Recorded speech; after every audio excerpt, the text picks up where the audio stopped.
Kira-kira apa? Ya, kalau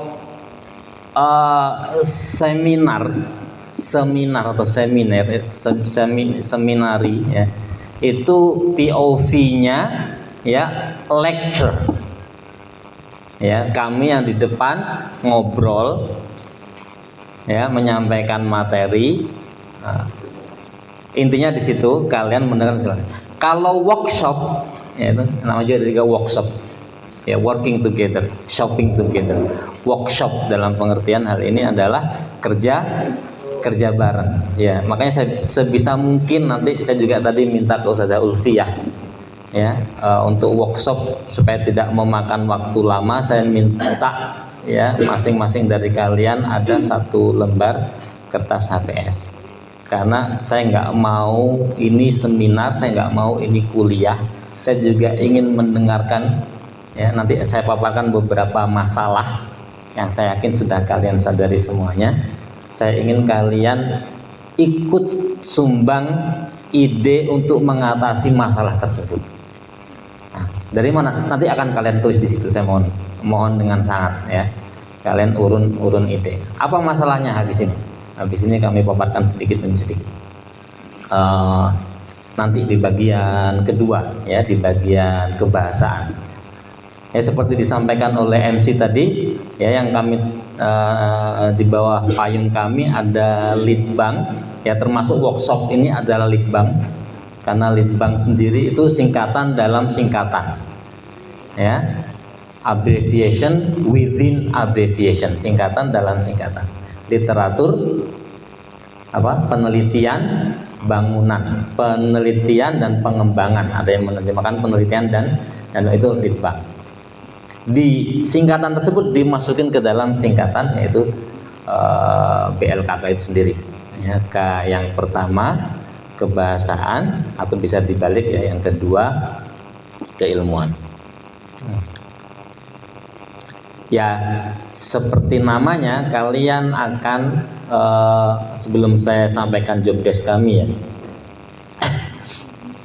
meneliti, mengoreksi ya, menanyakan ke banyak sumber untuk mengambil data. Nah, itu.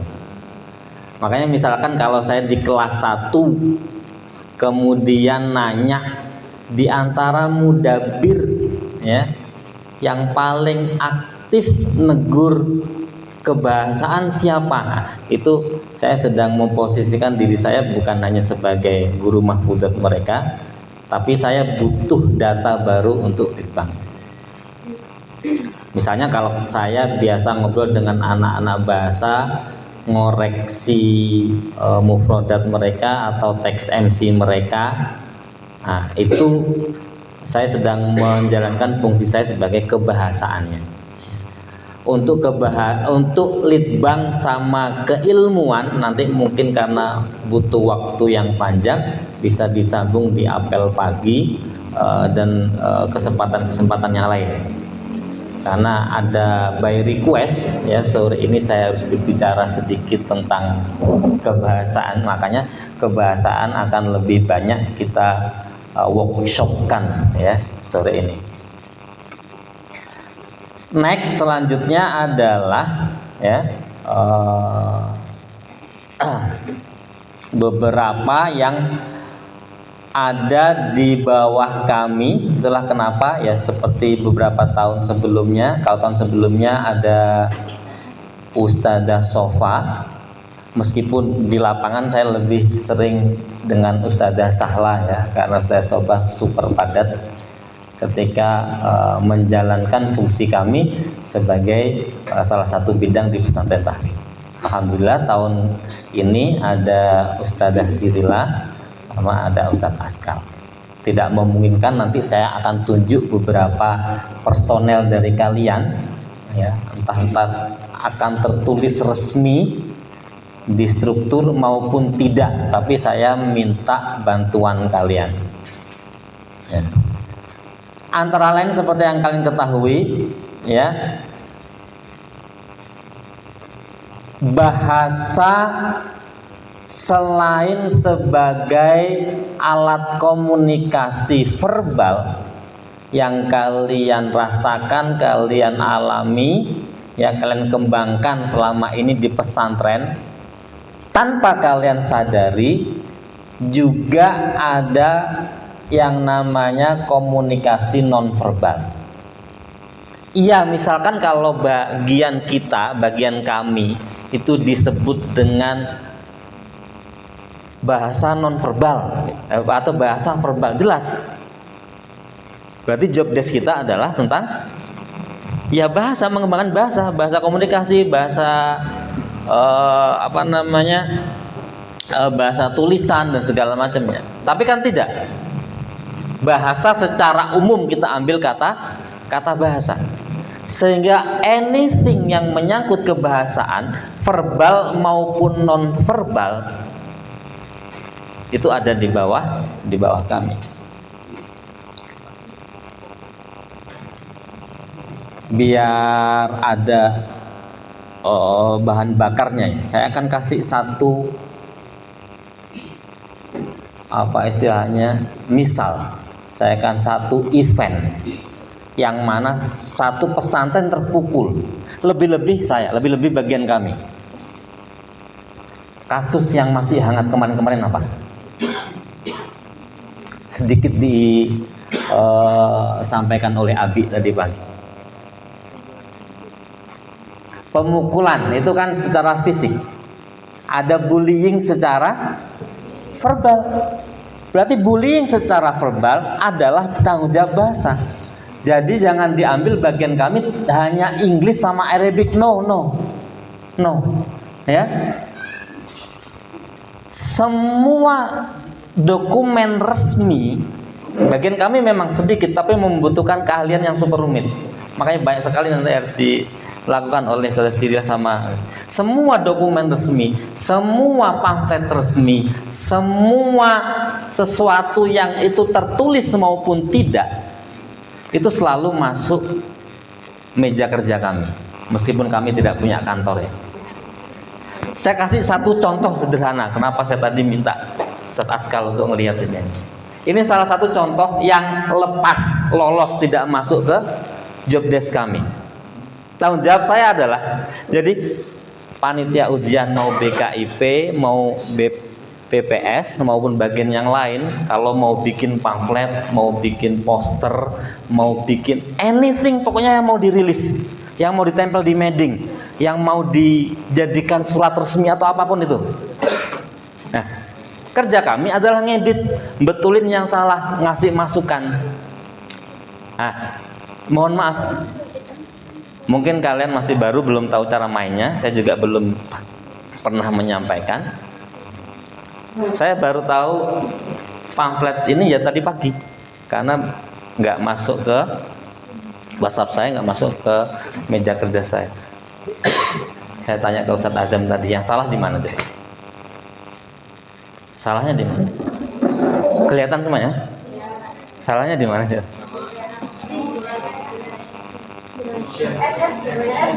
Nah, itu one simple example. Karena ini adalah bagian dari karakter pesantren. Ya, semua dari gerbang depan sampai belakang, written words ya, apapun yang tertulis itu akan mempresentasikan pesantren kita sendiri. Kalau berantakan dari segi bahasa, itu ya reputasi pesantren tidak begitu. Ini salah satu contoh, dan itu sering terjadi. Karena mungkin saya kampanyenya kurang, segala macam, akhirnya waktu juga mendesak, akhirnya bikin macam-macam semacam ini, bikin stiker, bikin poster, ditempel di mana-mana, ternyata banyak kesalahan. Oke, nah ini bahasa. Jadi do not ever think ya, yang di bawah BLKK itu only English and Arabic on daily speaking ya. Enggak. Justru kalau soalnya itu Justru ketika wilayahnya itu malah di bawah pengasuhan, di bawah kami juga. Tapi saya punya sayap di pengasuhan, ngurus mufrodat santri, teknis ya.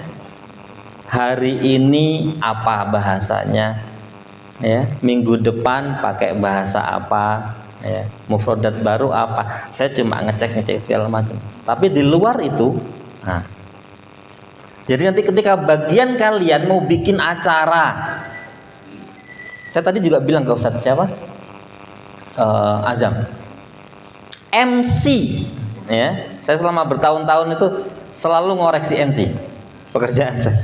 Ya, mungkin nanti bisa dibantulah untuk English ya, ada Ustazah Sirila. Untuk Arab mungkin Ustaz Askal, bisa dibantu juga bagian bahasa yang dari pengasuhan. Mohon maaf, saya dapat nama yang putra saja tadi, nggak dengar. Randika, Ustaz Randika. Oke, mantap. Yang putri? Ustazah Hasna ya.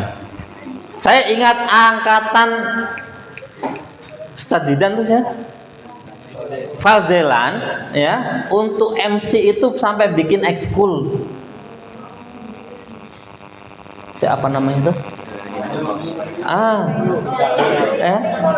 It was lost ya during Lansaza. Saya ingin coba nanti dirapatin lagi Ustaz Askal sama Ustazah Sirila, minta bantuan Ustaz Randika sama Ustazah Hasna.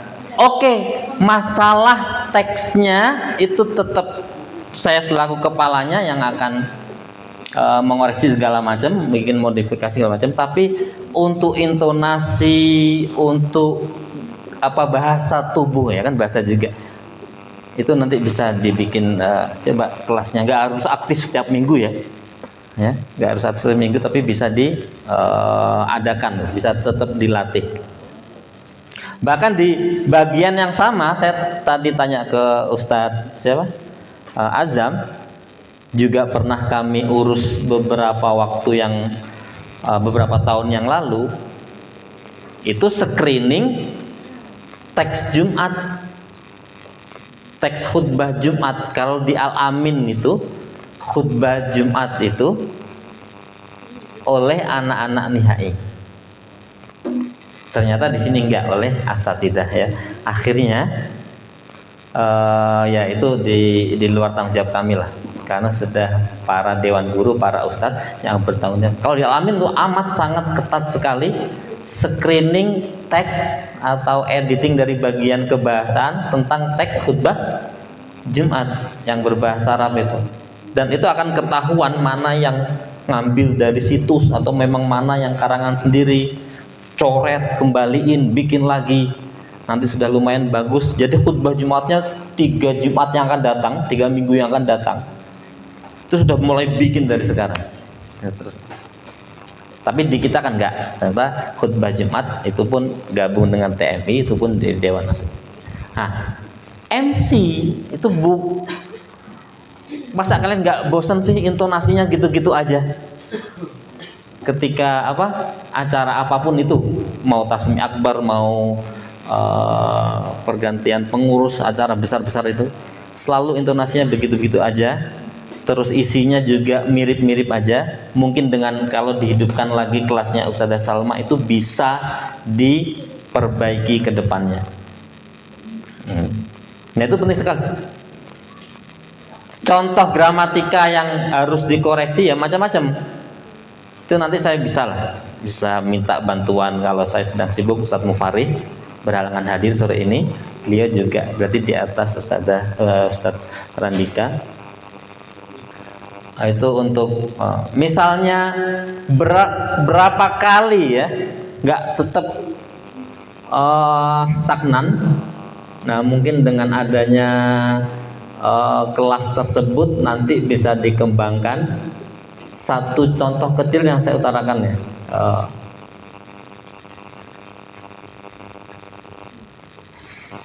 asatid wal asatidah. masih aja ada dalam teks MC di acara-acara itu. Itu kalau nggak kami koreksi, nggak kami betulin, itu kan akhirnya al-asoh kaifa, as-sohih kaifa. Asatidah. Jadi jamak taksir dari ustadzun itu asatidah, pakai tak marbutoh depannya, di belakangnya. Itu bukan muannas, itu jamak taksir dari ustadzun. Ustadzatun, ustadzat jamak muannas salim. Yang enggak ada jamak mudzakkar salimnya. Tapi di teks MC atau di acara-acara atau apapun itu masih sering ditemuin asatid wal asatidah. Itu salah satu bahasa yang keliru seharusnya dari segi qawaid ya, dari segi kaidah bahasa. Itu contoh saja. Memang nggak rumit bagian kami dalam melaksanakan tugas sehari-hari, tapi kalau nggak teliti itu akan didengar banyak orang, tulisan juga, pamflet juga akan dilihat banyak orang dan segala macam. Itu ya terkait editing. Ya nanti ya saya tunggu mungkin laporannya Ustazah Sirila sama minta masukan dari teman-teman. Oke, baru sedikit kita masuk ke workshop. Bawa ponsel semua, hidup semua wifi-nya. Ada dua aplikasi wajib install, semuanya ringan ya. Yang pertama KBBI terbaru. KBBI berapa? 6 atau 7? Nah coba kalau bisa download sekarang. 1 menit nggak nyampe itu cukup. Saya sampaikan itu urgennya apa, nanti saya sampaikan ya.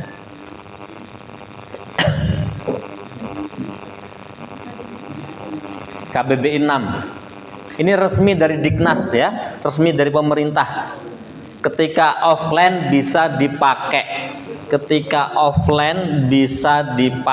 dan itu sangat ringan ya, dan ini sudah terupdate resmi dari pemerintah, dari Kementerian Pendidikan ya. Yang 6 ini tolong diinstal ya. Anything ya concerning bahasa Indonesia ya, lexically atau terkait arti denotasinya akan kalian temukan semuanya di situ.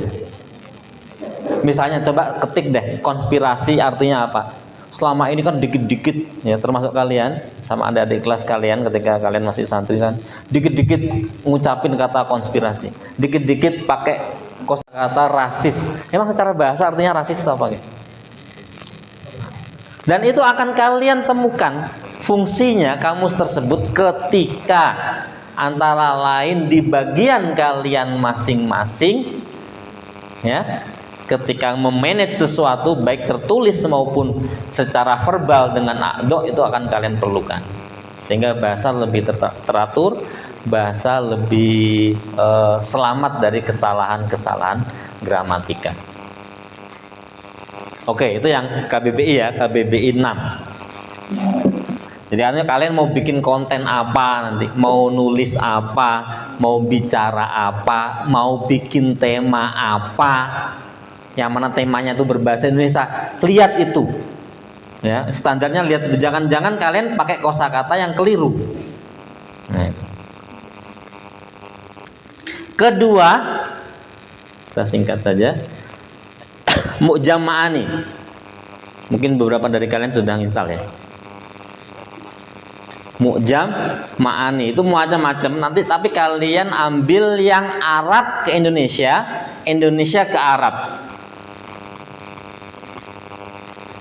Terutama yang BPPS, terutama yang bukan bagian bahasa akan sangat memerlukannya nanti ketika Mu'jam Ma'ani. Coba itu yang ini mungkin bisa di-share sama Ustadz Askal ke grup kalian. Itu Mu'jam Ma'ani itu bisa diinstal, yang Arab ke Indonesia, Indonesia ke Arab. Udah itu aja, sama KBBI English bisa pakai apa namanya, Google Translate, udah bagus. Tapi kalau bahasa Arab lebih prefer ke itu, ya, lebih prefer ke Mujama'ani. Itu juga yang make dari bocil yang masih SD sampai profesor di HP mereka. Kalau mau belajar bahasa Arab itu pakai Mujama'ani. Maksudnya kamus online yang paling banyak dipakai, ya, di kampus-kampus sampai ke tataran yang paling bawah anak TK itu Mujama'ani, karena bahasa-bahasa dasar semua kosakata bisa di situ. Syukur-syukur kalian yang memang interest banget dengan linguistik seperti saya, ya. Itu bisa diinstal semuanya itu. Ya, itu kan macam-macam, tidak hanya Arab ke Indonesia, Indonesia ke Arab, bisa Arab ke Arab dan seterusnya. Finish ya, bagi yang downloadnya lama mungkin bisa dilanjutkan nanti, tapi itu aplikasi wajib install dari bagian kami. Next, let's talk about today's era, ya, al-zaman al-waqi, yang tadi sudah disinggung sama Abi ketika Abi membahas masalah iPhone, ya. Saya juga sudah, kalau masih ingat ya Ustazah Husna sama teman-teman bahasa yang lain, ketika kalian awal itu termasuk masukan saya yang mohon maaf kurang kalian gubris karena kesibukan kalian, ya. Era sekarang itu era digital, era sosmed. Di sosmed yang lagi rame sekarang itu apa? Reel, TikTok, video pendek, sampai Abi ngebet, ya, yang punya iPhone bikin konten tentang pesantren. Nanti akan dinaungi, bisa di-share di halaman sosmed pesantren, antara lain yaitu. Kalau 10-15 tahun yang lalu, Bos, orang tua kalian berarti 7 atau 8 tahun yang lalu misalkan, ke website DU kalau mau nyari info tentang DU. Hari ini ya enggak loh. Bisa tanyakan ke bagian terkait di dalam. Masih ada website DU. Pengunjungnya coba kalian bandingkan dengan pengunjung IG Tahfidz misalkan, atau Facebook